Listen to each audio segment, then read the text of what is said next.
방과 후 히가시노 게이고 13일의 금요일의 수업은 그럭저럭 무사히 끝이 났다. 사실은 곧바로 집에 가고 싶었지만 게이코와 약속한 것도 있고 현 대회도 코앞에 다가온 참이라 양궁부 연습은 땡땡이 치기가 힘들었다. 문제의 탈의실은 아직도 사용 금지였다. 그렇잖아도 당분간 들어가고 싶지 않은 장소였기 때문에 나는 체육교사용 탈의실을 빌려 쓰기로 미리 이야기해 두었다. 그쪽에서 옷을 갈아입고 있는데 다케이가 땀에 흠뻑 젖은 모습으로 들어왔다. 그는 울룩불룩한 근육에 흐르는 땀을 닦으며 러닝 셔츠에서 운동복으로 갈아입었다. 오늘 일정은 끝났어? 내가 물었다. 다케이는 체육교사이자 육상부 지도교사를 맡고 있다. 평소에는 러닝 셔츠와 반바지 차림으로 해가 질 때까지 트랙을 뛰어다니곤 했다. 아니요. 지금부터 미팅이 있어요. 가을 시합 일정과 체육제에 대해 상의하려고요. 체육제? 그러고 보니 곧 체육제다. 이런저런 일들이 너무 많아서 웬만한 학교 행사는 깜빡깜빡 하게 된다. 체육제의 하이라이트로 각 운동부의 공연이 있잖아요. 그것에 대한 회의예요. 참 그렇지. 올해 공연 주제는 어떤 걸로 정해졌었지? 나도 듣기는 했는데 기억에 남아있지 않았다. 분명 작년에는 재미있는 패션쇼라는 주제였다. 올해는 가장 행렬을 하기로 했잖아요. 운동부 지도교사들까지 분장을 하라고 해서 큰일이에요. 대체 누가 그런 엉뚱한 제안을 했을까? 그래서 그쪽 육상부는 뭘 하기로 했어? 그러자 그는 머리를 긁적이며 대답했다. 완전 코미디예요. 거짓대 분장을 하겠다는 거예요. 얼굴에 진흙을 바르고 넉마를 입고 휘적휘적 걷는 모습이 히피 선구자 같아서 현대적이라나요? 그럼 다케이 선생도 거지 분장을? 그거야 뭐 당연하죠. 저한테는 거지 왕초를 맡으래요. 다른 거지보다 좀 더 지저분하게 칠하는 것뿐이라고는 하던데. 어이쿠 저런. 딱하다라는 말은 웃음과 함께 꿀꺽 삼켰다. 하지만 우리 양궁부는 대체 어떤 걸 할 예정인지 나도 은근히 걱정스러웠다. 게이코에게서 아직 아무런 이야기도 듣지 못했다. 양궁장에 도착해 게이코에게 물어보니 그녀는 시원시원한 어조로 대답했다. 우린 서커스예요. 서커스? 서커스단 분장을 하는 거예요. 맹수 조련사라든가 아니면 마술사라든가. 그럼 나는 뭘 하면 되지? 설마 사자탈을 쓰라는 건 아니겠지? 그것도 괜찮은데요. 하지만 그보다 더 좋은 거예요. 삐에로요. 삐에로? 얼굴을 허옇게 칠하고 코는 새빨갛게 하는 건가? 아무래도 다케이를 비웃을 처지가 아닌 것 같다. 그것도 그냥 삐에로가 아니에요. 술병을 손에 든 술주정뱅이 삐에로. 술주정뱅이까지? 아이들의 감성을 따라가는 건 불가능하다고 진즉에 포기했었지만 다케이 이야기도 그렇고 새삼 다시 깨달은 느낌이었다. 양궁부 연습은 예정된 시간에 정확히 시작되었다. 다만 발사에 들어가기 전에 우선 게이코의 지시로 전원이 2인 1조로 팀을 나눴다. 1학년은 되도록 2, 3학년 선배와 한 팀이 되라는 조건을 빼고는 대부분 자신들이 원하는 대로 짝이 만들어졌다. 이런 2인 1조 팀이 무엇을 위한 것인지는 게이코에게서 미리 설명을 들었다. 한마디로 한 달 뒤로 다가온 현 대회를 대비한 특별 훈련팀이었다. 지금까지 자신의 득점은 자신이 직접 계산했잖아요. 하지만 그러다 보니까 아무래도 마음이 해이해져요. 한심한 성적이 나와도 남이 알지 못하니까 괜찮다거나 이를테면 화살이 10점과 9점의 경계선에 꽂혔을 때 자기도 모르게 높은 쪽 점수로 계산해버리죠. 그래서 앞으로는 2인 1조로 각자 짝꿍이 점수를 계산해주기로 했어요. 분명히 연습에도 좀 더 진지하게 임할 거예요. 그리고 서로의 자세를 점검해 줄 수도 있죠. 시합에 익숙하지 않은 1학년은 선배들이 맨투맨으로 지도해 줄 수도 있고요. 게이코는 기막힌 안을 생각해냈다는 듯이 눈빛을 반짝이며 열변을 토했다. 나는 승부는 항상 혼자서 라고 생각하는 편이라서 전면적으로 찬성한 것은 아니지만 부원들의 자주성을 최우선으로 존중한다는 뜻에서 굳이 반대하지는 않았다. 각 팀별로 즉각 연습에 들어갔다. 게이코의 짝은 1학년인 미야사카 에미였다. 에미는 여름방학 합숙훈련 때 다친 왼쪽 손목에 아직 붕대가 감겨져 있었다. 그런 가운데서도 가까스로 현 대회에는 출전할 수 있을 만큼 실력이 향상되고 있었다. 관역에 대한 공포심도 없어진 것 같았다. 일단 현 대회에 참가해 상위에 오른 선수가 전국대회에 출전할 수 있다.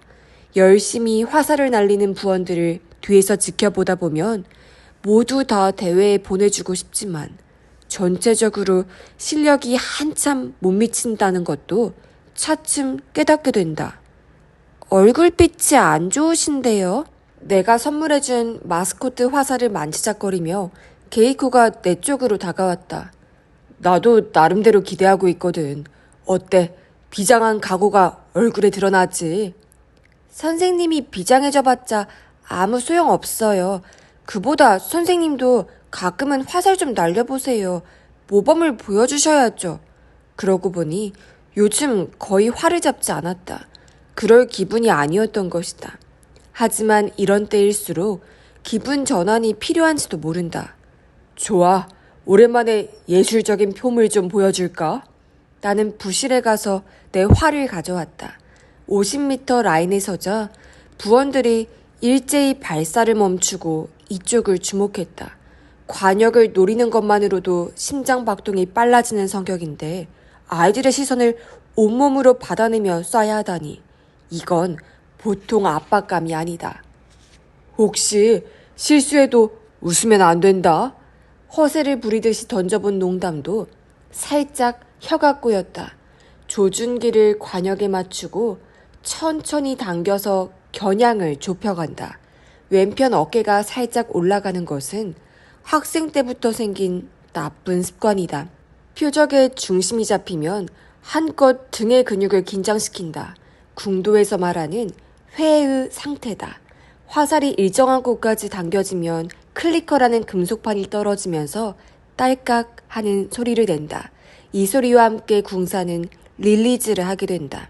모두가 지켜보는 가운데 화살은 공기를 가르며 관역을 향해 날았다. 딱 하는 소리와 함께 화살은 관역 중심의 노란 부분에 그림자를 떨궜다. 골드, 이른바 금빛 표적이라고 불리는 부분이다. 나이스 슈팅! 갈채가 터져나왔다. 덕분에 나는 단숨에 마음이 편안해져서 나머지 5개도 실수하는 일 없이 해냈다. 계산해보니 19, 9, 8, 8, 7을 51점이었다. 오랜만에 쏴본 것 치고는 제법 괜찮은 성적이다. 긴장해도 실수하지 않는 비법 저희들한테도 가르쳐주세요. 게이코가 말했다. 다른 부원들도 흥미진진한 눈빛으로 나를 보고 있었다. 비법 따위는 없어. 예전에 아시아 대회에서 우승한 스에다라는 선수는 겨냥해서 쏘면 화살은 그곳으로밖에는 가지 않는다라고 했었지만 그런 말은 달인이 된 뒤에나 할 수 있는 이야기지. 학생 시절에 들은 이야기였다. 나는 마지막까지 그런 영역에는 접근도 못했지만 지금 내 말을 듣는 부원들도 실감이 나지 않는다는 얼굴을 하고 있었다. 다만 이런 말은 할 수 있겠지. 우리처럼 평범한 사람들이 승부에 나설 때에는 뭔가 의지할 것이 꼭 필요해. 하지만 시합은 혼자 하는 것이라서 아무에게도 기댈 수 없지. 그렇다면 무엇에 의지해야 하느냐?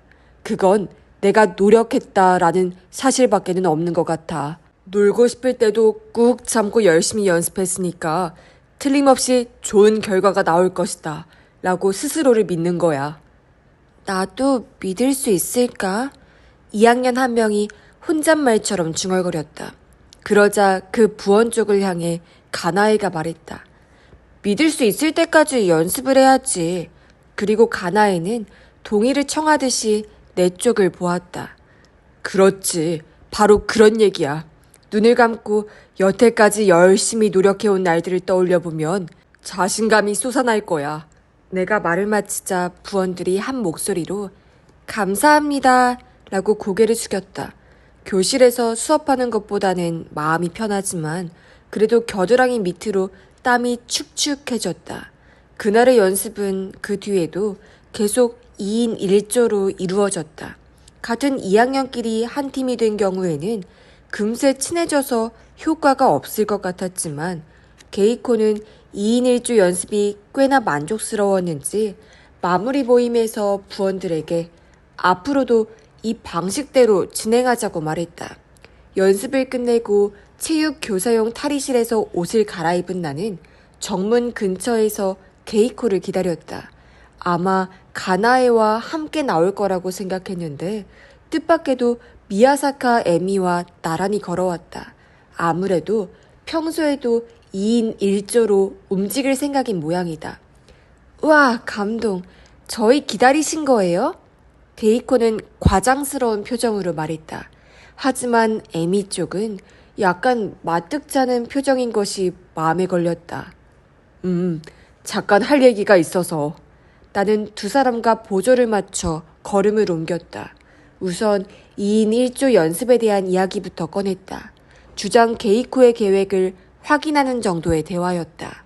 부원들의 자주성을 존중한다는 게 원칙이기 때문에 나로서는 어떤 결정이든 주장의 뜻에 따르겠다라고 미리 준비해둔 말로 그 얘기는 끝을 냈다. 이건 다른 얘기지만 게이코, 너희 반의 부담임이 아소 선생이었지.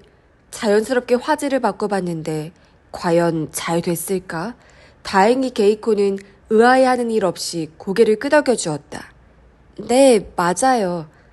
대화는 자주 하는 편인가?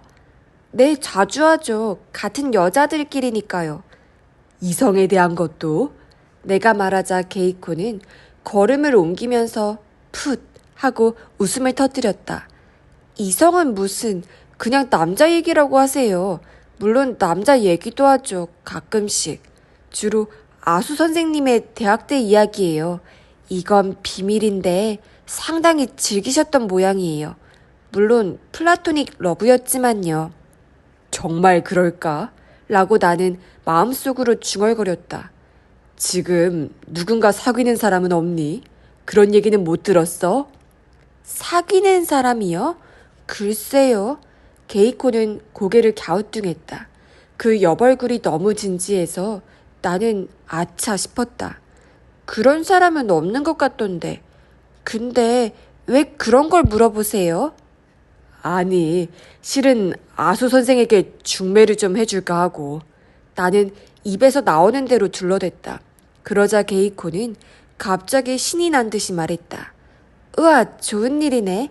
하지만 그런 거라면 아수 선생님께 직접 물어보시면 되잖아요. 그건 그렇지. 하지만 직접 물어보기가 좀 거북해서. 나는 적당히 얼버무렸다. 역시 게이코에게 물어보는 건 별 의미가 없구나 라고 후회했다. 아소 교코처럼 영악한 여자가 학생들을 상대로 자신의 사생활을 털어놓았을 리가 없다. 조금 전에 나는 한 가지 가설을 세웠다. 호리 선생이 졸업생에게서 들었다는 이야기. 즉 무라하 씨와 아소 교코가 러브호텔 거리를 나란히 걸어갔다는 이야기가 발단이 되었다. 나는 그 졸업생에게서 좀 더 자세한 이야기를 들어보자는 생각으로 호리 선생에게 연락처를 물어보았다. 하지만 규슈 쪽 대학에 다니는 친구여서 쉽게 연락이 될 것 같지 않았다. 그래서 별 수 없이 가설이라는 형태로 추리를 해본 것이다. 그 가설은 아소 교코와 무라하 씨가 특별한 관계였다고 치는 것이다.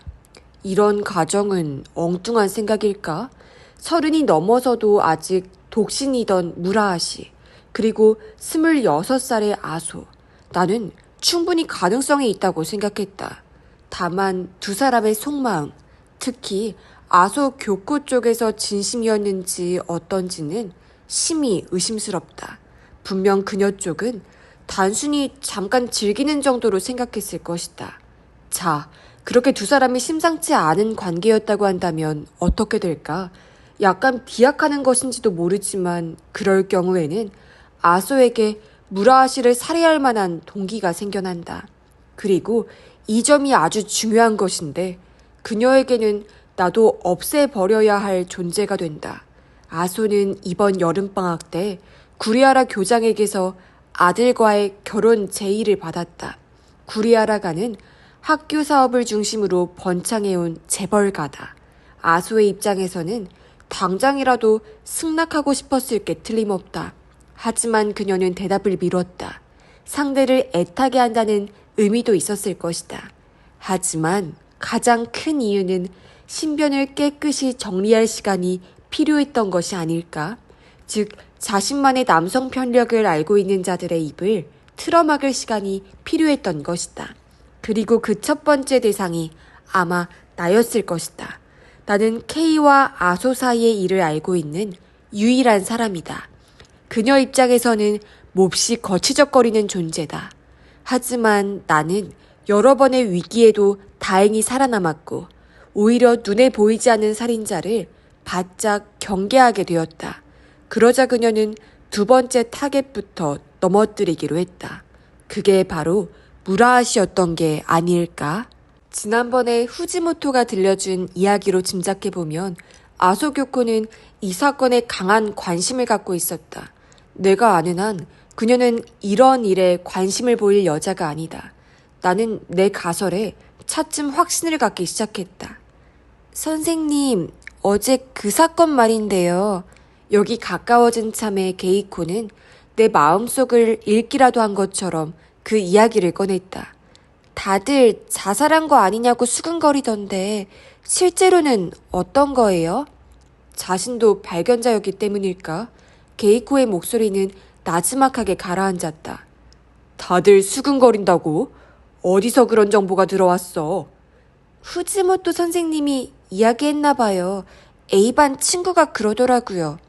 후지모토의 태평한 얼굴이 머릿속에 떠올랐다.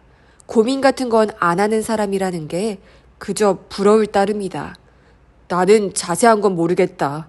하지만 경찰이 자살로 결론을 내린 게 아니라는 것만은 확실해.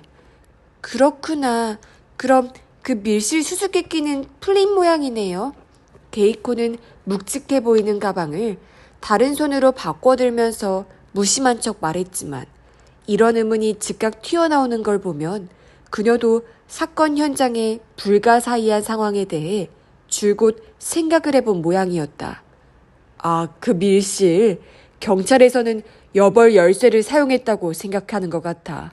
관리실의 반 아저씨에게 이것저것 캐물었다는 걸 보면. 여벌 열쇠. 하지만 범인이 여벌 열쇠를 만들 기회가 있었는지 어떤지는 아직 수사 중인 모양이야. 게이코는 뭔가 고민에 빠진 것 같았다. 학생을 상대로 내가 쓸데없이 말이 많았구나 하고 후회했다. 역에 도착해 개표구를 건너가자 항상 그렇듯이 우리는 좌우로 갈라졌다. 미야사카 에미도 게이코와 같은 방향인 모양이었다. 에미는 헤어지는 참에 안녕히 가세요 라고 작은 소리로 인사를 건넸다. 오늘 처음으로 이 아이의 목소리를 들은 것 같다. 플랫폼으로 내려가자 나는 진행 방향을 향해 맨 끝까지 걸어갔다. 환승하기에 가장 편리한 지점이기 때문이다. 페인트 칠이 벗겨진 긴 벤치는 전철을 기다릴 때마다 내가 항상 정해놓고 앉는 자리다. 그 벤치의 오른편 끝에 앉았다. 맞은편 플랫폼에서 게이코와 에미가 나란히 서서 대화하는 모습이 보였다. 게이코는 가방을 흔들흔들 흔들면서 에미의 얼굴을 들여다보며 이야기하고 있었다. 에미 쪽은 내내 고개를 떨군 채 어쩌다 한 번씩 드문드문 대꾸하는 정도였다. 무슨 얘기를 하는 건가 하고 생각하는 사이에 그쪽 전철이 들어왔다. 차가 떠날 때 게이코가 창 유리 너머로 손을 흔드는 것이 보였다. 나도 살짝 손을 흔들어 주었다. 오토바이 소리가 들려온 것은 그 직후였다. 반사적으로 소리가 나는 쪽으로 시선을 던지자 선로 옆길에 오토바이 2대가 멈춰서는 것이 보였다. 혹시나 싶어서 시선을 집중해보니 예상대로 그중 한 대는 지난번에 요코와 이야기를 나누던 남학생의 오토바이였다. 그 빨간 헬멧도 기억이 났다. 문제는 또 한 대 쪽이다. 언젠가 학교 옆에 몰려왔던 불량배 일행은 아닌 것 같다. 검은 헬멧에 검은 라이더 슈트로 온통 거무스레하다. 몸매로 봐서 남자가 아니다. 다카하라 요코라고 나는 확신했다. 그러고 보니 이 근처에서 자주 탄다고 했었다. 그나저나 선로 옆길을 달리다니 눈에 띄려고 작정이라도 한 건가? 자포자기한 듯한 요코의 표정이 머릿속에 떠올랐다. 두 사람은 길가에서 잠시 이야기를 나누더니 이윽고 요코 쪽이 먼저 출발했다. 이번 여름에 면허를 땄다고 했지만 꽤 상당한 실력이었다. 눈 깜짝할 사이에 시야에서 사라졌다. 곧바로 빨간 헬멧의 남학생도 출발했다. 여전히 뱃속이 우르르 울릴 만큼 요란한 배기음을 퍼뜨렸다. 내 주위에 있던 사람들도 모두 얼굴을 찌푸렸다. 그때였다. 적잖이 신경에 거슬리는 광경이 눈에 들어왔다. 빨간 헬멧의 남학생 뒤를 쫓아가듯이 하얀 세단이 쓱 지나간 것이다. 우연인지도 모른다. 하지만 그 차의 속도나 지나가는 타이밍이 내게는 뭔가 의미심장하게 생각되었다. 불길한 예감이 들었다. 예감이 적중한 것은 다음 날인 9월 14일 토요일 3교시가 끝났을 때였다. 수업을 마치고 교무실로 돌아오자 마스자키 교감이 하세와 마주선 채 뭔가 이야기를 하고 있었다. 둘 다 팔짱을 끼고 아주 심각한 모습이었다. 나는 슬쩍 옆을 지나가려고 했는데 마스자키가 불러세웠다. 아, 마에시마 선생, 잠깐만. 무슨 일 있습니까? 나는 두 사람의 얼굴을 번갈아 보았다. 그리 기분 좋은 표정들은 아니었다. 마스자키는 머뭇머뭇 망설이는 기색으로 입을 열었다. 실은 오늘도 형사가 왔는데. 네, 나도 알고 있었다. 정문 옆 주차장에 낯익은 회색 차량이 서 있었기 때문이다. 오타니 형사는 항상 그 차로 나타났다. 조금 문제거리가 될 수 있는 일을 해달라네. 어떤 건데요? 학생 한 명에게 진술 조사를 하겠다는 거야. 게다가 교사의 입회도 없이. 나도 모르게 하세 쪽을 보았다. 어떤 학생인데요? 그러자 하세는 조심스럽게 주위를 살펴본 뒤에 작은 소리로 말했다. 다카하라 요코예요. 나도 모르게 한숨이 터져 나왔다. 역시 하고 마음속으로 중얼거렸다. 형사가 왜 요코를요? 마스자키는 해성해성한 머리칼을 쓸어 넘기며 말했다. 어제 학생 지도부 진술조사 때 그 학생 이름이 나온 모양이야. 어떤 이야기였는지는 나도 잘 모르겠지만 짐작은 같다. 무라하시 선생에게 반감을 가진 사람이 있었느냐라는 뜻의 질문이 형사 쪽에서 나왔을 것이다. 학생 지도부에서는 불가피하게 학생 몇 명의 명단을 제시했을 터였다. 그리고 요코의 이름도 그 안에 끼어 있었다는 이야기다. 그래서 저한테 어떤 것을... 나는 마스자키 쪽을 보며 말했다. 우리도 기본적으로는 경찰 수사에 협조할 생각이네. 하지만 학생이 추조를 받았다고 하게 되면 그건 학교의 신뢰가 걸린 일이지. 게다가 요코 학생이 의심을 받는다는 걸 알면 마음에 큰 상처를 입을 수도 있지 않나. 네, 그렇죠. 나는 고개를 끄덕였다. 학교의 신뢰 문제를 먼저 거론한 점은 적잖이 거슬렸다. 그래서 어떤 방식으로 조사를 진행할지 교장 선생님과 상의를 해봤는데 우선 형사 쪽의 의향을 정확히 알아보라고 지시하셔서 그런 다음에 학생을 형사와 만나게 해줄지 말지 판단하자는 거야. 그렇군요.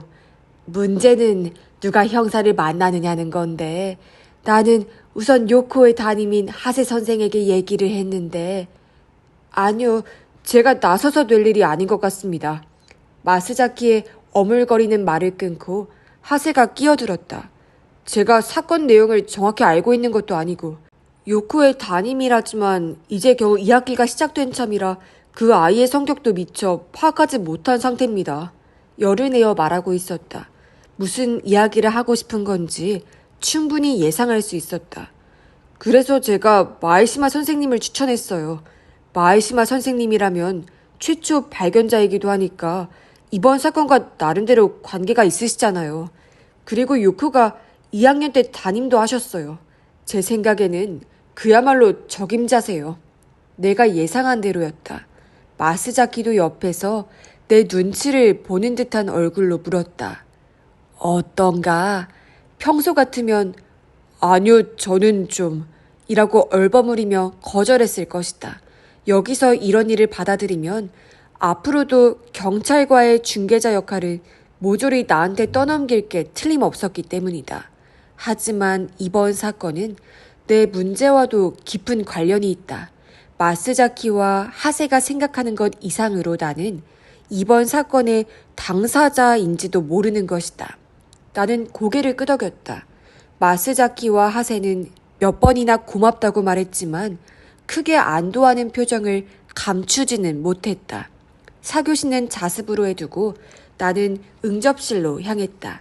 뭔가 중대한 임무가 내게 떨어진 것 같았지만 오히려 머릿속에서는 자습이라는 소식에 아이들이 기뻐 날뛰겠다는 등의 엉뚱한 생각들만 오고 갔다.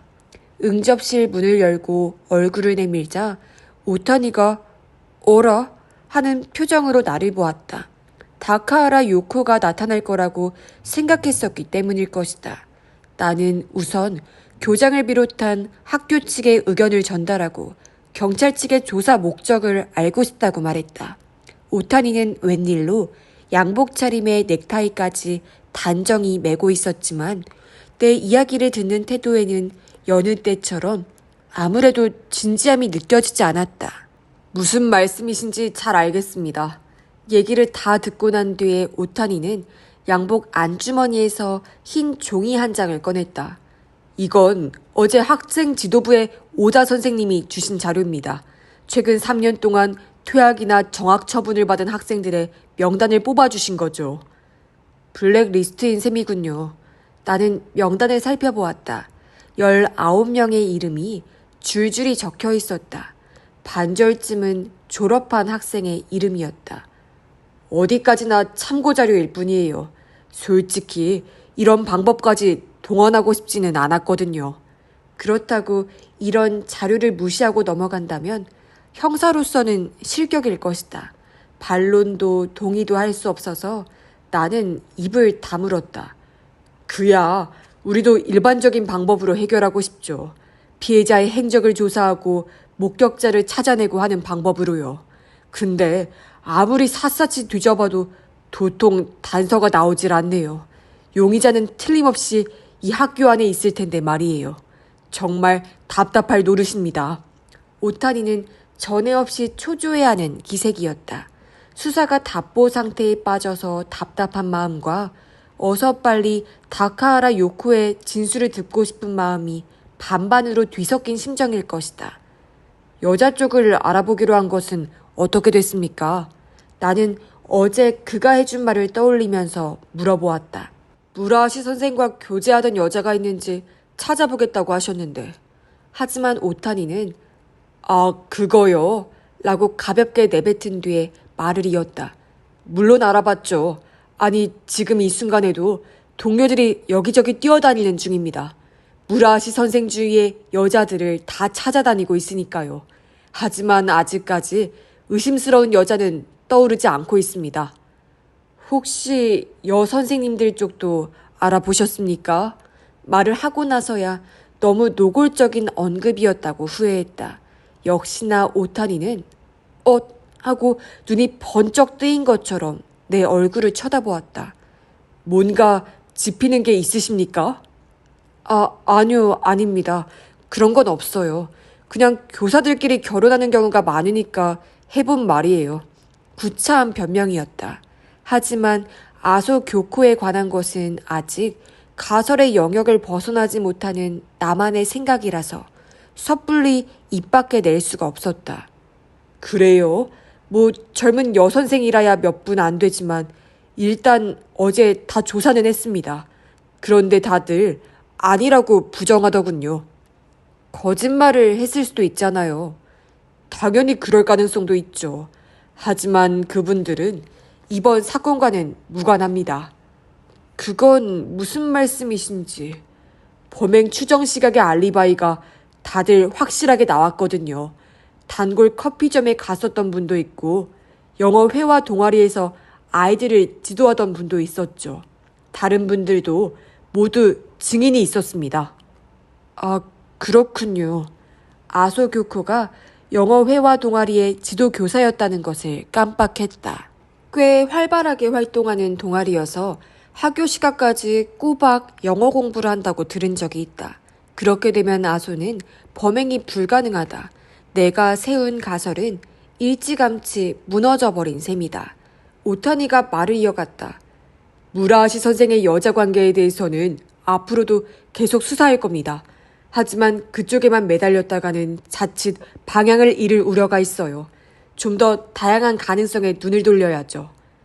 그래서 다카하라 요코를 주목하게 된 건가요?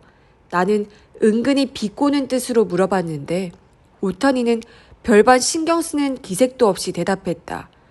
다카하라 요코는 가장 최근에 정학 처분을 받은 학생이었습니다. 게다가 담배 피우는 현장을 무라하시 선생이 잡아내는 바람에 그런 처분을 받았다던데요. 그야 그렇지만 기껏해야 그런 정도의 일로 설마. 그러자 오타니는 뜻밖이라는 얼굴로 나를 보았다. 그러고는 지난번처럼 입가에 그 의미를 알 수 없는 웃음을 보였다. 마에시마 선생은 아직 모르시는 모양이네요. 다카하라 요코가 담배 피우는 현장을 잡아낸 뒤에 무라하시 선생이 일종의 체벌을 가했다던데. 네? 체벌을요? 처음 듣는 이야기였다. 애초에 교육 방침으로 체벌은 금지되어 있다. 이걸 싹둑.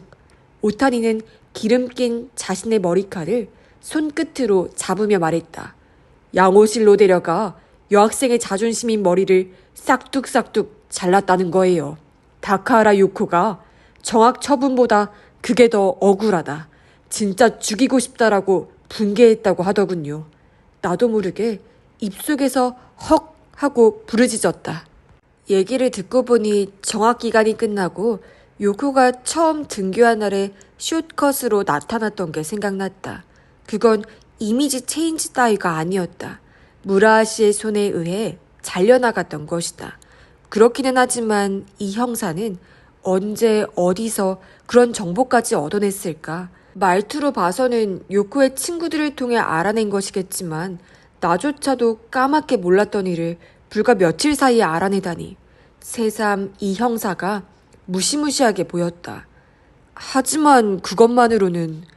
아니, 그것뿐만이 아니에요. 오타니는 소파에 몸을 척 기대더니 담배를 한 갭이 입에 물었다. 가와무라 요이치라고 혹시 아십니까? 가와무라 요이치요? 오타니의 입이 움직일 때마다 따라서 오르내리는 담배를 바라보며 나는 고개를 저었다. 다카하라 요코의 친구예요. 오토바이 친구요. 어제 역 플랫폼에서 본 광경이 되살아났다. 요코와 남학생, 그리고 하얀 세단. 오타니는 내 반응을 즐기듯이 담배에 불을 붙이고 잠시 틈을 두었다. 가와무라는 인근 수리공장 사장의 아들인데 날마다 학교도 안 가고 빈둥거리는 녀석이에요. 다카하라 요코를 알게 된 게 오토바이 가게에서였다는군요. 어느 쪽이 먼저 말을 걸었는지는 모르겠지만요. 그래도 우리 학교 학생이고 제 제자인데 무슨 근거로 그렇게 함부로 얘기하시는 겁니까? 강하게 항의할 생각이었는데 나 스스로도 느껴질 만큼 기운 빠진 목소리가 나오고 말았다. 그러자 오타니는 소파에 기대고 있던 몸을 세우고 거무스레한 얼굴을 쓱 내밀었다. 그 수리공장에 청산가리가 있었어요. 그게 어떻다는 거냐라는 말은 차마 내뱉지 못했다. 물론 독극물 관리법에 따라 엄중하게 보관하고 있었죠. 하지만 가와무라가 소량을 훔쳐내는 것쯤은 아주 간단한 일이에요. 요코가 그걸 부탁이라도 했다는 건가요? 아니요. 어디까지나 정황상 그렇다는 이야기죠. 저는 일반적인 사실을 말했을 뿐입니다. 그것이 이번 사건과 관계가 있는지 없는지는 앞으로 차차 판단할 일이고요. 오타니가 담배 연기를 훅 뿜어냈다. 어떻습니까? 다카하라 요코의 진술조사 동의해 주시겠죠? 나는 오타니의 얼굴을 보았다. 날카로운 눈, 사냥개의 눈빛이었다. 그 아이에게 뭘 물어보실 건데요? 그 말은 형사의 요구를 받아들인다는 뜻이기도 했다. 오타니의 눈초리가 약간 부드러워졌다. 알리바이를 확인해 봐야죠. 그리고 두세 가지 물어볼 게 있습니다. 알리바이. 실제로 입 밖에 내고 보니 갑작스럽게 실감이 몰려왔다. 설마 실제 형사에게서 직접 이런 말을 듣게 될 줄은 상상도 못했다. 그렇다. 이건 꿈이 아니다. 그렇다면 조건이 두 가지가 있습니다. 나는 말했다. 이제야 겨우 제대로 된 목소리가 나왔다. 첫 번째, 저를 입회하게 해주시죠. 물론 일절 말참견 없이 옆에 앉아있기만 할 겁니다. 두 번째, 요코가 오토바이를 탄다는 것은 당분간 학교 측에는 비밀로 해주십시오. 요코의 범행으로 결론이 난다면 그때는 어쩔 수 없겠지만요. 오타니는 내 말을 듣는지 마는지 자신이 토해낸 담배 연기의 행방만 멀뚱멀뚱 쳐다보고 있었다. 하지만 한참 뒤에야 드디어 입을 열었다. 저는 마에시마 선생이 아주 냉정한 분인 줄 알았는데. 네? 라고 되묻는 나에게 그는 말했다. 뭐 좋습니다. 그 조건 받아들이죠. 교무실로 돌아온 나는 마스자키와 하세에게 사정을 대강 들려준 뒤에 그들과 함께 교장실로 갔다. 근심스러운 표정으로 내 이야기를 듣고 있던 구리아라 교장도 마지막에는 혼잣말처럼 중얼거렸다. 참, 어쩔 수가 없구만. 4교시 수업 중이었지만 하세는 다카하라 요코를 데리러 갔다.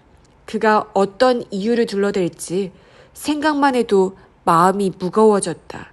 5분쯤 지나서 하세의 뒤를 따라 요코가 교무실에 들어왔다. 가늘게 뜬 눈을 한사코 바닥으로 향하고 입술은 굳게 닫혀 있었다. 나와 마스자키 앞에서도 무표정한 그대로였다. 하세에게서 요코를 떠맡다시피 하는 모양새로 나는 교무실을 나와 응접실로 향했다. 그녀는 2미터쯤 뒤에서 따라왔다. 응접실 앞에서 잠깐 말을 건넸다. 걱정할 거 없어. 솔직하게 있는 그대로 이야기하면 되니까. 하지만 요코는 고개조차 끄덕이지 않았다. 오타니와 마주한 뒤에도 싸늘한 표정은 변함이 없었다. 등을 꼿꼿이 세우고 상대의 가슴팍쯤을 노려보고 있었다. 하지만 오타니도 그런 반응을 미리 각오했는지 흔들림 없이 예정대로 질문을 해나갔다. 그저께 학교 끝난 뒤에 어디에 갔었는지 나한테 이야기 좀 해줄래? 별일 아닌 것처럼 오타니는 가볍게 질문을 던졌다. 요코는 그와는 대조적으로 무거운 어조로 답했다. 옆에 앉은 내 쪽은 한 번도 돌아보지 않았다.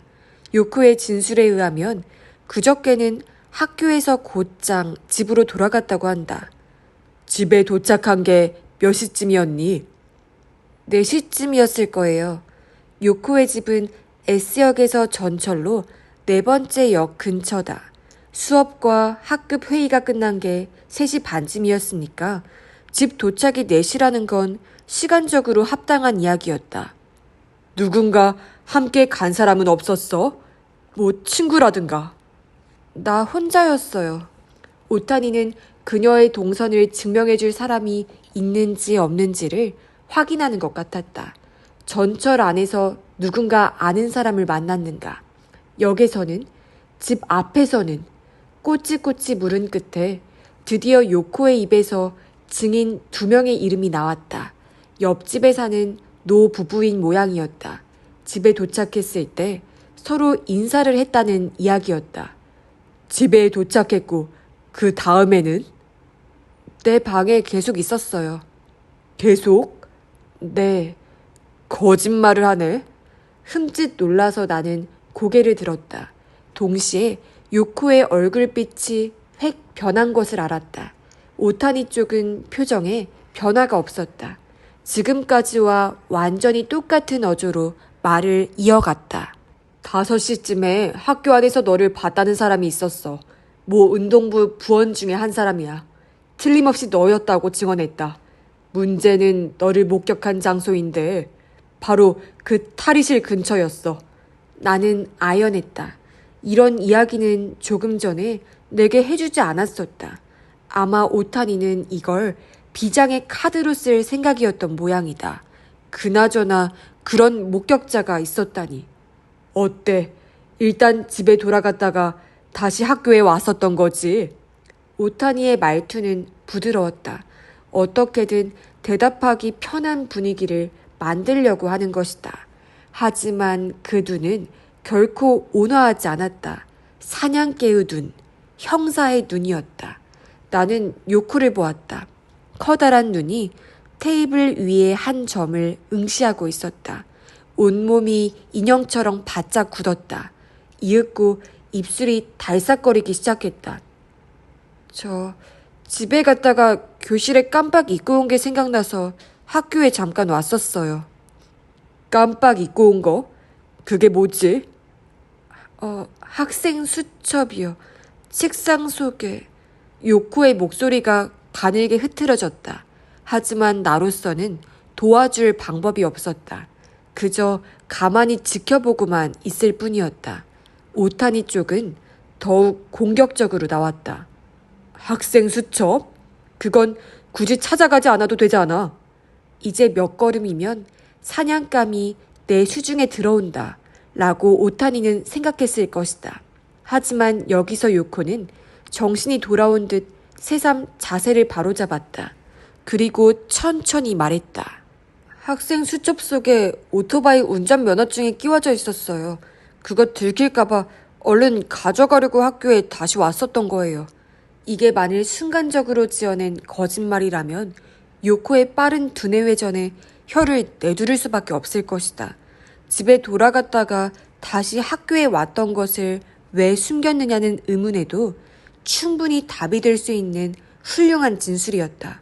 오타니도 한순간 할 말을 잃은 모습이었다. 하지만 곧바로 공격의 화살을 바꿨다. 그렇군. 오토바이는 규칙 위반이니까. 자, 그러면 탈의실 근처에 있었던 이유를 설명해 볼까? 탈의실은 그냥 옆을 지나간 것 뿐이에요. 옆을 지나갔을 뿐이다? 뭐 좋아. 그래서 그 다음에는? 집에 갔어요. 몇 시쯤 출발해서 몇 시쯤에 도착했지? 학교에서 나간 건 5시 넘어서였어요. 아마 5시 반쯤에 집에 도착했을 거예요. 그걸 증명해 줄 수 있는 사람은 있니? 없어요. 즉, 요코에게는 확실한 알리바이가 없다는 이야기가 된다. 오타니는 자신의 예상이 맞아 떨어졌다고 생각했는지 만족스러운 얼굴로 수첩에 뭔가 적어놓고 있었다. 그 뒤의 질문은 거의 가와무라 요이치에 관한 것이었다. 어떻게 알게 되었는가? 자주 만나는 편인가? 가와무라의 집에는 가본 적이 있었는가? 대략 그런 내용이었다. 청산 독극물을 훔쳐냈을 가능성에 대해 탐색해보는 게 틀림없었다. 요코는 가와무라 요이치와 별로 친한 사이가 아니다. 최근에 우연히 알게 되어 적당히 만나고 있는 것뿐이다. 라고 말했다. 하지만 오타니는 대수롭지 않다는 듯이 고개만 끄덕였다. 신뢰하지 않는 거라고 나는 생각했다. 이야기해줘서 고맙다. 수사에 큰 도움이 됐어. 오타니는 유난히 정중하게 고개를 숙이더니 그대로 얼굴만 내 쪽으로 돌렸다. 이제 끝났다 라는 눈빛이었다. 나는 요코의 뒤를 이어 자리에서 일어섰다. 잠깐. 요코가 문손잡이에 손을 얹었을 때 오타니가 카랑한 목소리를 냈다. 요코가 흠칫 돌아보자 입가에 웃음을 띤 채로 물었다. 무라하시 선생이 사망했는데 기분이 어떠니? 그런 갑작스러운 질문에 대답할 수 있을 리 없다. 요코가 머뭇머뭇 입을 달싹거리자 오타니는 다시 말했다. 아니야, 됐어. 그냥 잠깐 물어본 것뿐이야. 어지간히 좀 하라고 나는 고함을 치고 싶었다. 응접실을 나서자 요코는 아무 말 없이 자신의 교실로 돌아갔다. 그 뒷모습이 나에게도 항의를 하는 것 같아서 결국 나도 말을 건네지 못했다.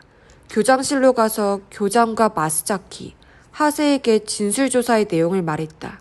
요코가 오토바이 타는 남학생을 만나고 있다는 것은 말했지만 직접 탄다는 것까지는 밝히지 않았다. 세 사람 모두 그것까지는 미처 상상도 못하는 것 같았다. 알리바이가 애매한 거네요. 한숨을 섞어 하세가 말했다. 그건 확실한 사람이 오히려 적지 않겠어요?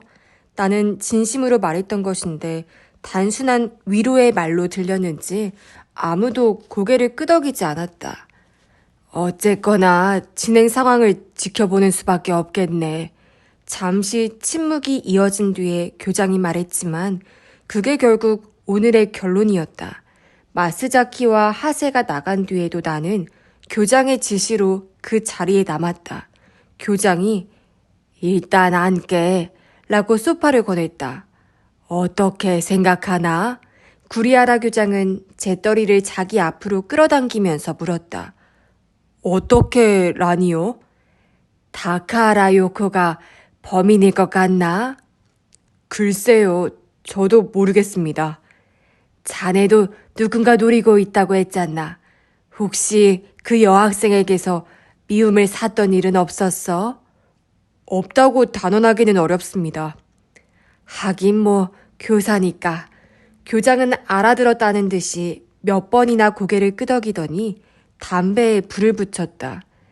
지난번 그 이야기는 경찰 쪽에 말했나? 아니요. 최근 며칠 동안은 별일이 없었습니다. 그래서 좀 더 상황을 지켜보려고 합니다. 그래, 그건 그냥 지레짐작이었을 수도 있으니까. 꼭 그렇지만은 않습니다만. 말끝을 흐리면서 만일 내가 경찰에 그 이야기를 하겠다고 주장하면 교장이 어떤 반응을 보일지 상상해 보았다. 아마도 이렇게 저렇게 어르고 달래면서 필사적으로 내 입을 막으려고 할 것이다. 현재까지는 살인사건일 가능성이 있는 사건일 뿐이던 것이 갑작스럽게 훨씬 더 큰 일이 되어버리기 때문이다. 교장실을 나온 무렵에는 학급 회의도 끝나고 하교하는 학생들이 눈에 띄기 시작했다. 기분은 그리 좋지 않았지만 이런 날에 일찌감치 집에 가봤자 별 볼 일도 없다 싶어서 양궁부 연습에 가보기로 했다. 원래 토요일에는 참석하지 않는 게 내가 정한 원칙이었지만 도시락을 미처 준비하지 못해 학교 밖으로 나가기로 했다. 역 앞에 가면 음식점이 많다. 교문을 나와 50m쯤 걸어갔을 때였다. 왼편 옆길에서 쓱 사람 그림자가 나타났다. 짙은 선글라스가 먼저 눈에 들어왔다. 그는 내 옆으로 오더니 목소리를 낮춰 말했다. 잠깐 따라오시죠. 요코가 보자고 하니까. 오토바이 타는 녀석들 중 한 명이었다. 볼 일이 있다면 그쪽에서 오든지 라고 말하고 싶었지만 길가에서 실랑이를 는 것도 볼썽 사나울 것 같아서 일단 따라가기로 했다. 도중에 네가 가와무라 유이치냐? 라고 물었더니 그는 잠깐 멈춰섰지만 뒤돌아보지 않고 다시 걸음을 옮겼다. 얼굴은 헬멧에 가려진 모습밖에는 본 적이 없지만 그 목소리는 희미하게 기억이 났던 것이다. 통학로에서 옆길로 빠져 100m쯤 가자 사방 10m 정도의 공터가 나왔다. 옆에서는 동네 공장답게 절삭 끼며 프레스기 소리가 시끄럽게 들려왔다. 이 공터는 그 공장에 폐자재를 모아두는 곳인 것 같았다. 오토바이 세 대가 충실한 말처럼 나란히 서 있는 게 보였다. 그 옆에서 남학생 2명이 폐자재가 담긴 목재 펠릿에 걸터 앉아 담배를 피우고 있었다. 모셔왔다. 가와무라의 말을 신호로 2사람이 쓱 일어섰다. 한 명은 머리를 빨갛게 염색했고 또 한 명은 눈썹이 없었다. 둘 다 나와 비슷한 정도의 키였다.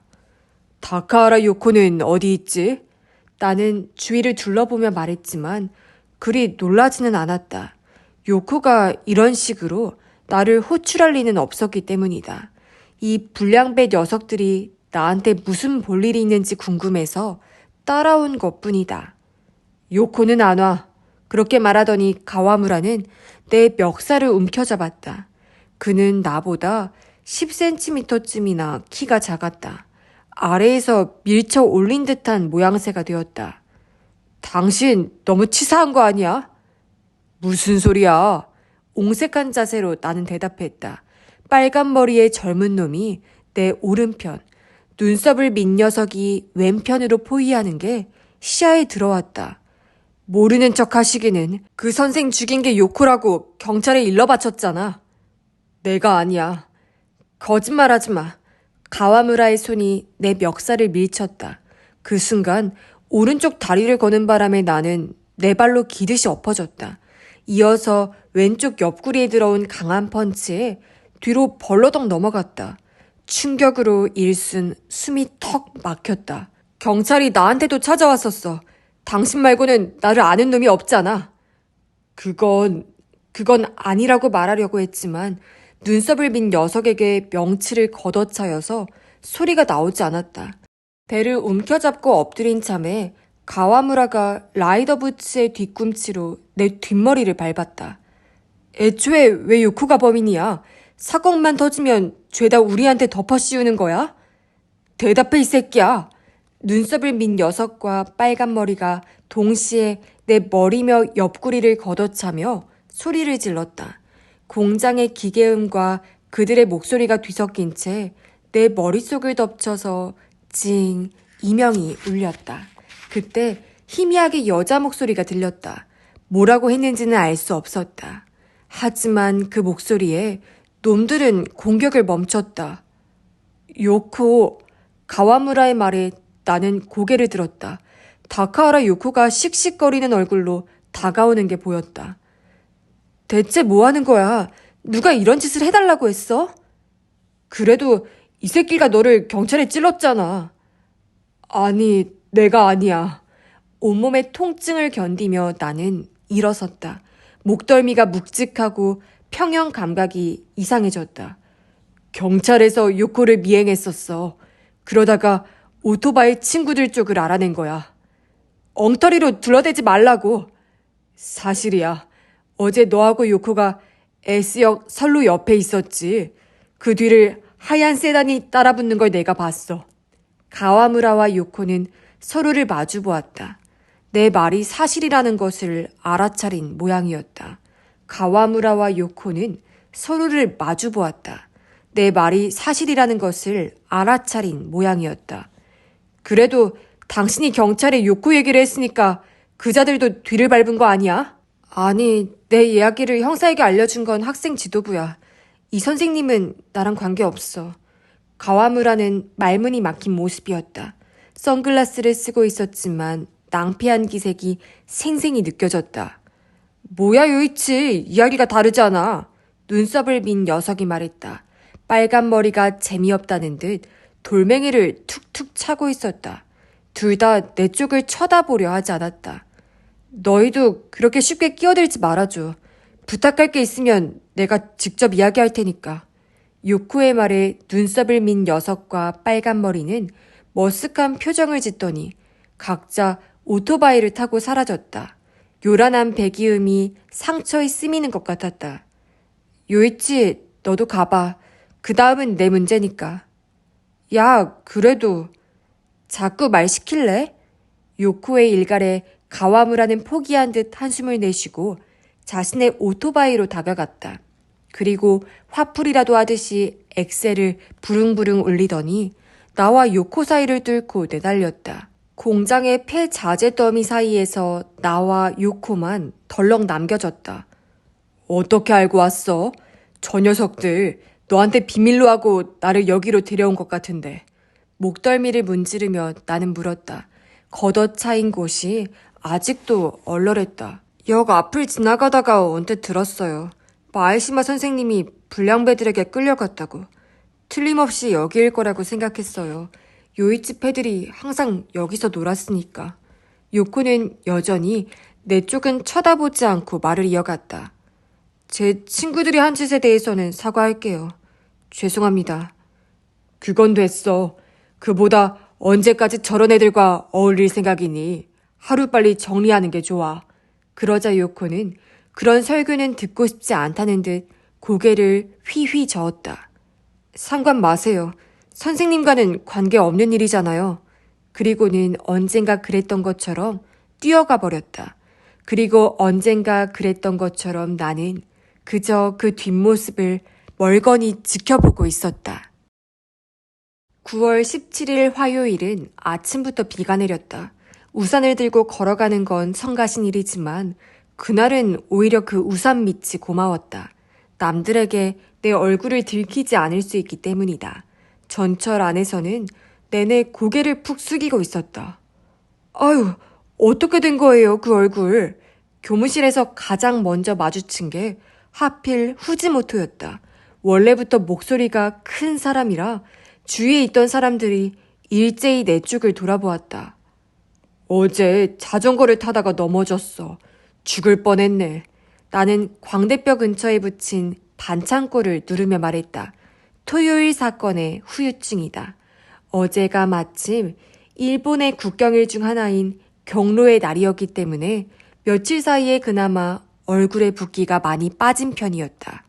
후지모토는 미심쩍은 표정을 지었지만 아유 참 조심하셔야죠 라고 말했을 뿐 더 이상 캐묻지 않았다. 한 주가 시작되는 날의 1교시는 학급 자치회 시간이다. 담임을 맡지 않은 나에게는 빈 시간인 셈이다. 상처의 통증에 얼굴을 찌푸리며 다음 수업 준비를 시작했다. 아니, 시작하는 척했다. 머릿속으로는 무라하시 살해 사건에 대해 추리하고 있었던 것이다. 오타니 형사는 학생들 중에 범인이 있다고 생각하는 것 같았다. 그 첫 번째 타겟이 다카하라 요코였다.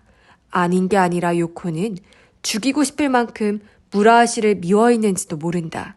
청산 독극물을 입수할 곳도 있었다. 알리바이도 확실하지 않고 무엇보다 탈의실 근처에서 요코를 봤다는 목격자가 나온 것은 상당히 유력한 정황 증거다. 오타니가 밀실 수수께끼를 풀고 그것이 요코와 어떤 식으로든 연결된다면 그 즉시 중요 참고인, 아니 용의자가 될 것이다. 나로서는 긴가민가 하다는 것이 솔직한 느낌이었다. 요코에게는 그런 일을 해치울 듯한 비장감도 있고 동시에 도저히 그런 짓은 못할 듯한 숨진함도 있었다. 성격과 범죄의 가능성을 연결짓는 것은 한참 빗나간 짓인지도 모르지만 가능성을 말한다면 나는 아소 교코 쪽이 더 높다고 생각했다. 다만 무라하시와 그녀가 특별한 사이였는지 어떤지 확실하지 않고 아소는 알리바이도 명확하다. 오타니 형사는 처음부터 아소는 제외해놓고 생각하는 것 같았다. 그런 식으로 머릿속이 복잡했기 때문에 교무실 문이 갑작스럽게 드르륵 열렸을 때는 나도 모르게 흠칫 놀랐다. 그쪽을 쳐다보니 학생이 교무실 안을 둘러보고 있었다. 3학년 A반의 호조 마삼이었다. 누군가를 찾고 있는 기색이었지만 나와 눈이 마주치자 곧장 내 쪽으로 다가왔다. 누구 찾고 있나? 1교시 학급회의는 아직 끝나지 않았을 텐데 라고 생각하면서 나는 말을 건넸다. 아니요, 마에시마 선생님께 볼 일이 있어서 왔습니다. 나이에 어울리지 않는 나지막한 목소리였다. 하지만 쨍하게 울린다.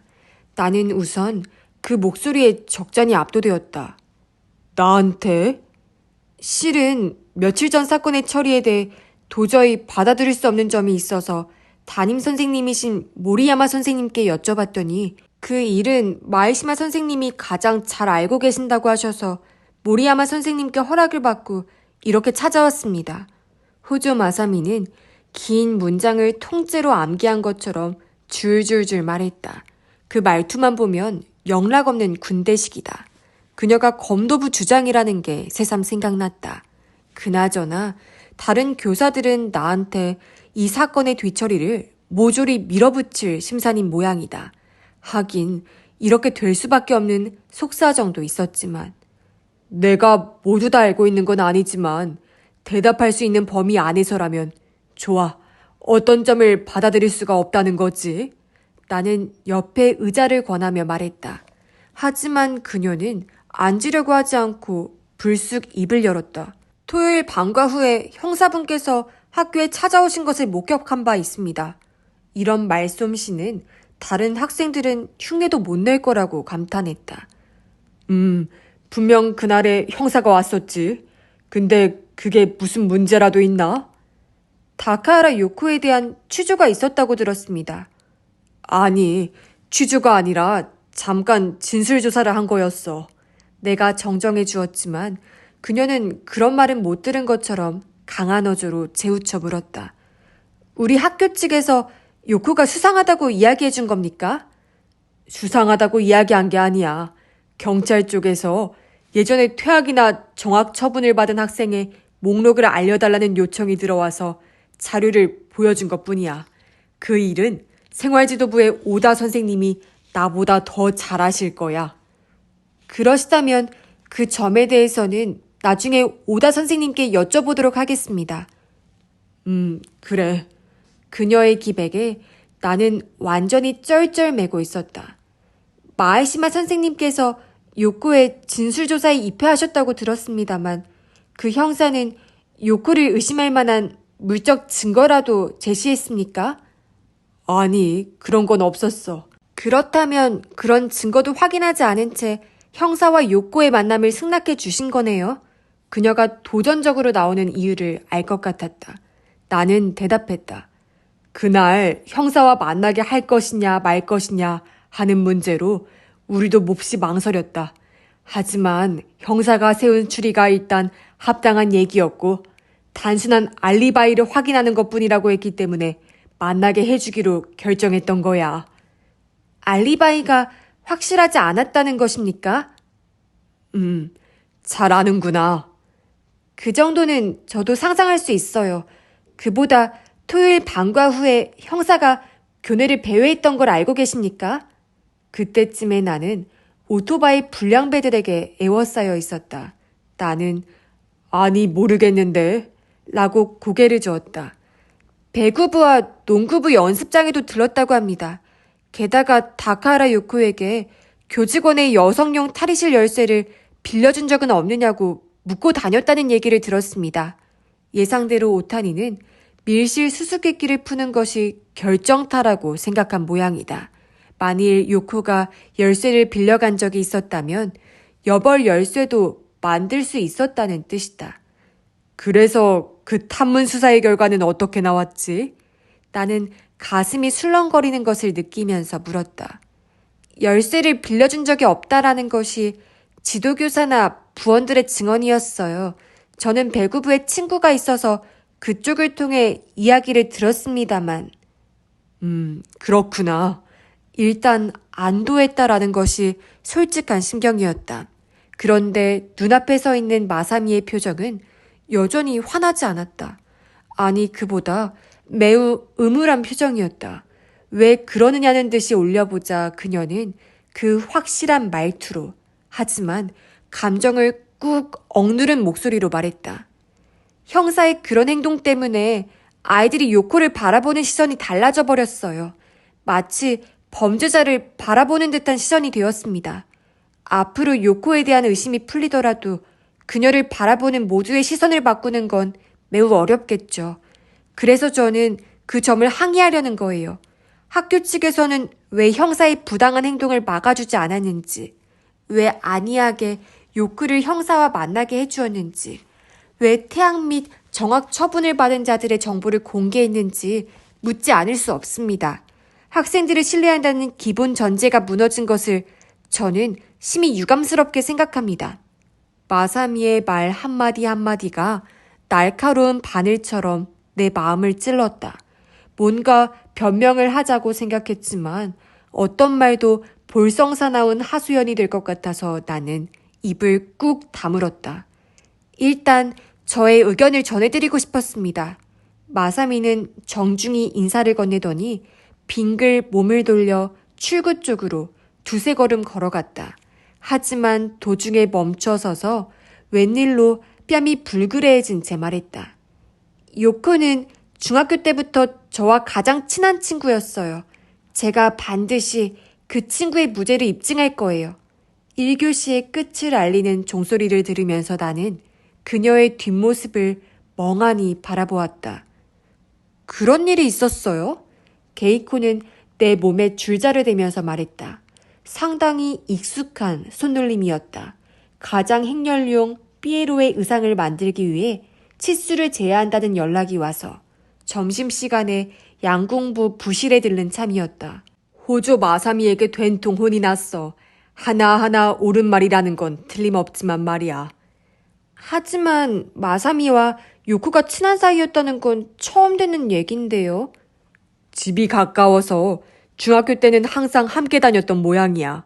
요코가 조금 비뚤어진 뒤부터 서로 서먹서먹해진 것 같아.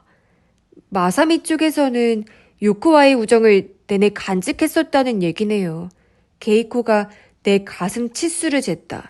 간질간질한 것을 꾹 참고 나는 허수아비 같은 모습으로 서 있었다. 그나저나 삐에로라는 건 대체 뭐냐? 나한테 어릿광대가 잘 어울린다는 뜻인가? 체육제는 다음 주 일요일이다.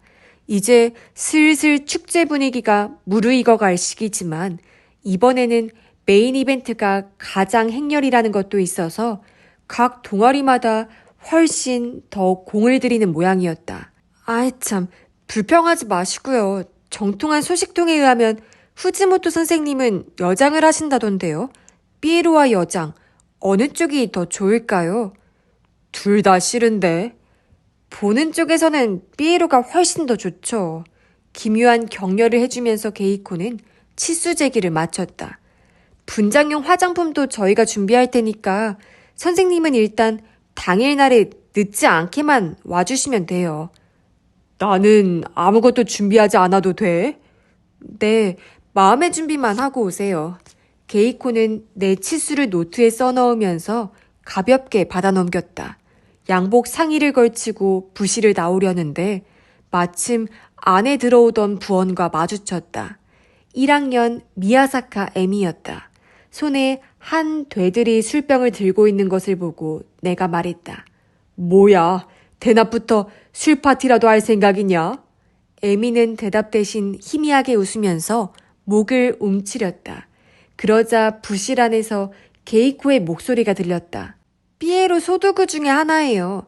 허리춤에 술병을 찬 주정뱅이 삐에로라고 말씀드렸잖아요. 그럼 내가 이걸 허리에 차야 해? 당연하죠. 왜요? 마음에 안 드세요? 게이코가 옆으로 다가오더니 에미의 손에서 술병을 받아들고 들이켜는 신용을 했다. 엄청 재밌을 거예요, 틀림없이. 재밌기는 뭐가?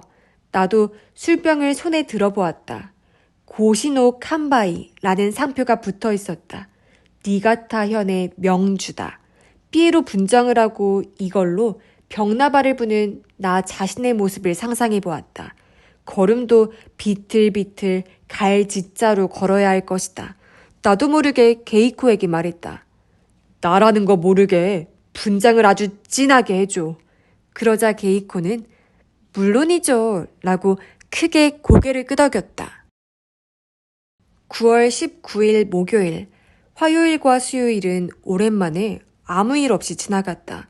형사들도 찾아오지 않았고 교정에서는 체육지를 위한 마스코트 인형이 하나둘 만들어져서 세이카 여고는 일단 제 기능을 회복한 것 같았다.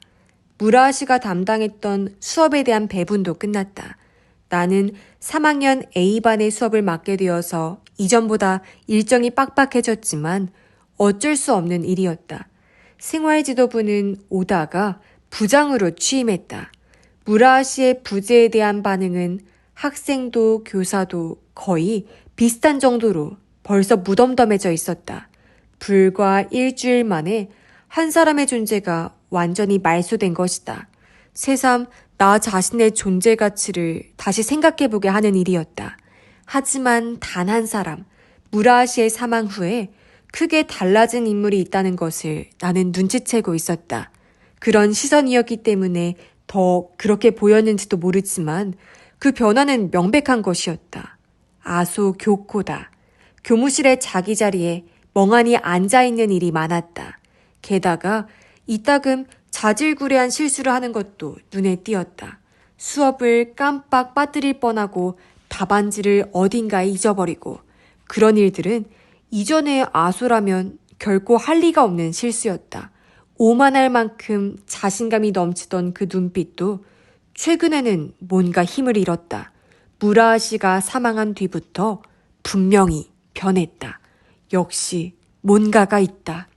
나는 그렇게 확신했다. 하지만 무슨 일이 있었을지 추리를 해보면 도무지 맥락이 닿지 않는 것이었다. 가장 호의적인 추리라면 그녀가 무라하 씨와 사랑하는 사이였고 그래서 그의 죽음에 큰 충격을 받았다는 것이다. 이 경우 아소 교구가 얼마나 진심이었는지가 포인트가 된다. 하지만 그녀의 평소 성격을 감안하면 무라하 씨와의 결혼을 진지하게 고려했다고는 생각하기 어렵다. 특히 최근에는 구리아라 교장의 아들 다카카즈와 혼담이 오가던 중이었다. 오히려 무라하 씨가 사라져서 후련해하고 있는 게 아닐까? 그렇다면 다시 아소 교구가 범인이라는 썰로 되돌아가게 된다. 나로서는 이쪽이 가장 이해가 잘 되는 정답이다. 하지만 그녀는 범인이 아니다. 완벽한 알리바이가 있기 때문에 의심해볼 도리가 없는 것이다. 잠깐 하고 나는 책상에서 고개를 들어 그녀 쪽을 보았다. 여전히 시들한 얼굴로 시험지 채점을 하고 있었다. 공범이라는 썰도 생각해볼 수 있지 않을까? 무라하 씨를 미워하던 자가 그 밖에 또 있었다고 한다면 그럴 가능성도 충분한 게 아닐까? 아니야 하고 고개를 절레절레 흔들었다. 공범이라면 역시 아소 교코에게도 일정 부분 역할이 있어야 한다. 하지만 무라하 씨가 살해당할 때 그녀는 지도교사로서 영어회화 동아리 활동에 참석했다. 혹시 그녀의 역할이 독극물을 입수하는 것과 무라하 씨를 탈의실로 불러내는 것뿐이었다면 주범의 입장에서는 지나치게 손해나는 거래가 된다. 즉 공범설이 성립하기 위해서는 아소 교코의 명령대로 움직여줄 인간이 필요하다. 그것이 내가 마침내 얻어낸 결론이었다. 하지만 그런 인간이 과연 존재할까? 안타깝게도 그 점에 관해서는 전혀 짐작 가는 게 없는 것이다. 추리가 한계에 부딪혔을 때 4교시 시작 종이 울렸다. 아소 교코가 자리에서 일어서는 것을 계기로 나도 몸을 일으켰다. 이번 시간은 3학년 A반 수업이다. 무라하 씨에게서 인계받은 모양새가 되었지만 그래도 첫 수업인 만큼 복도로 나설 때부터 적잖이 긴장했다. 역시 나는 교사에는 소질이 없구나 라고 새삼 절실하게 느꼈다. 시작종이 울린 직후여서 아직 교사가 오지 않았는지 3학년 B반과 C반 앞을 지나갈 때는 와글와글 떠드는 소리가 들려왔다. 대입이 코앞인데도 1, 2학년과 별반 차이가 없구나 하고 쓴 웃음을 지으며 복도 모퉁이로 돌아가자 그 즉시 조용해졌다. 3학년 A반 팻말이 걸려 있었다. 역시 진학반의 톱 클래스다. 수업을 시작한 뒤에도 그런 느낌은 변함이 없었다. 이쪽의 설명에 대한 반응의 강도와 속도가 달랐다. 강하고 빠르다. 문제를 풀 때도 끈기 있게 매달리고 흔들림이 없었다. 그것을 직접 내 눈으로 확인하고 보니 역시 교사로서 무라하시의 영향이 대단했다고 인정하지 않을 수 없었다. 다만 오늘 하루만 보자면 호조 마사미는 어쩐지 생기를 잃은 것 같았다. 내 설명을 듣고 있었지만 명백히 집중력이 떨어져서 약간 어려운 질문을 갑작스럽게 던져봤는데 그리 만족스럽지 않은 대답이 돌아왔다. 역시 무라하시 선생이 아니고서는 투지가 샘솟지 않는 건가? 나는 그런 생각이 들어 내심 섭섭했다. 하지만 그건 엄청난 착각이었다. 내가 그걸 알게 된 것은 수업이 후반에 접어들었을 무렵 무심코 그녀의 노트에 시선을 떨구었을 때였다. 직사각형 도면이 눈에 들어왔다. 평소 같으면 그냥 지나쳤을 것이다. 하지만 나는 민감하게 그 도면의 의미를 눈치챘다. 그 탈의실의 배치도였다. 남성용과 여성용 탈의실의 양쪽 출입구 등도 그려져 있었다. 마사미는 수학 수업을 포기하고 밀실 수수께끼를 풀어보려고 했었던 것이다. 그림 옆에는 자신만의 뜻을 담은 메모가 휘갈겨 쓴 글씨로 적혀 있었다. 그 중에서도 열쇠는 2개라는 메모를 보고 있을 때 마사미는 내 시선을 느꼈는지 노트를 쓱 가려버렸다. 열쇠는 2개. 이건 무슨 뜻인가? 밀실 수수께끼를 푸는 중요한 포인트인가? 아니면 별 뜻 없는 메모일 뿐인가? 상대가 다름 아닌 호조 마사미인 만큼 더욱더 마음에 걸렸다.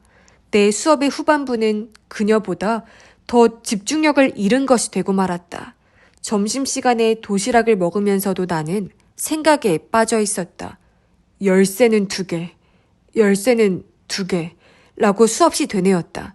자꾸만 젓가락이 멈춰서 다 먹는데 평소보다 2배쯤이나 시간이 걸렸다.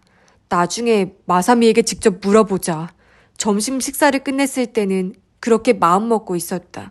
젊고 유연한 두뇌는 이따금 우리 어른들의 상상을 뛰어넘곤 한다. 그런데 그 예정은 틀어졌다.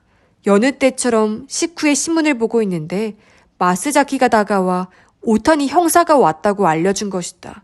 지금 바로 응접실에 가보라고 마스자키는 마치 당연한 일처럼 말했다.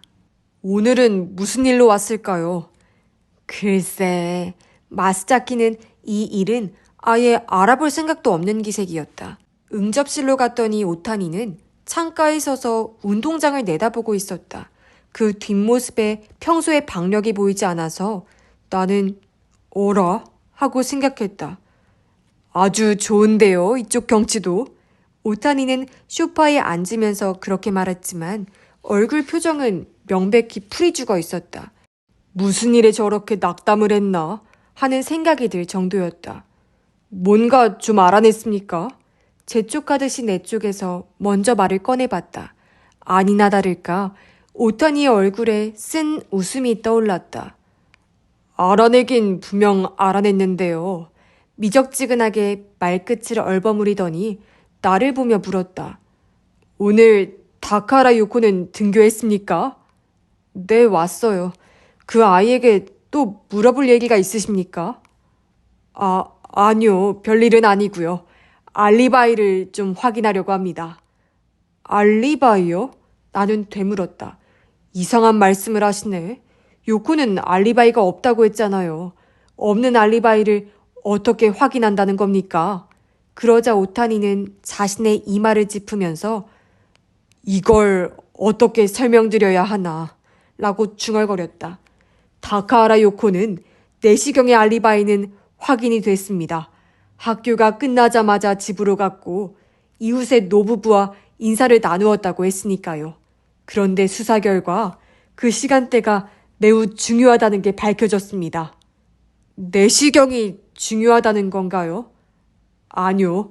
그보다 학교가 끝난 직후인데 오타니의 말투는 씁쓸해 보였다. 아무래도 수사 결과가 그의 추리와는 어긋나는 방향으로 나온 모양이다. 아무튼 다카하라 요코를 잠깐 좀 만나게 해주시죠. 자세한 건 그때 말씀드리겠습니다. 알겠습니다. 오타니가 어떤 것을 알아냈는지 몹시 궁금했지만 요코의 진술과 비교하면서 듣는 게 낫겠다 싶어서 나는 망설임 없이 자리에서 일어섰다. 교무실로 돌아와 하세에게 사정을 이야기하자 그는 불안한 기색이었다. 그 형사, 요코가 범인이라는 확증을 잡은 거 아니에요? 아니요, 그런 건 아닌 것 같아요. 나는 형사의 눈치를 보아하니 아무래도 정황이 크게 바뀐 것 같다고 알려주었다. 하지만 하세는 여전히 걱정스러운 모양이었다. 일단 요코를 좀 데려올게요. 그가 교무실을 나섰다. 나는 응접실로 돌아가 소파에 앉아서 요코가 오기를 기다리기로 했다.